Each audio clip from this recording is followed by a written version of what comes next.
Welcome to my YouTube channel. Today we are going to look at how to update Windows OS. So to check for updates, you go to the search bar and search check for updates. Then you click on check for updates.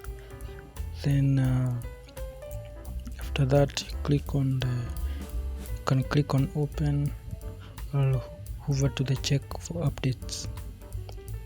Our settings window will appear.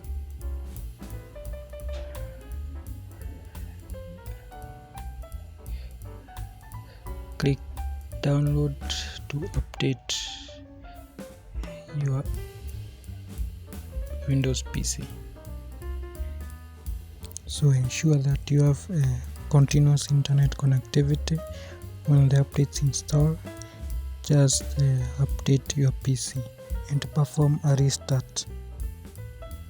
Thank you for watching. Subscribe, like, share and comment.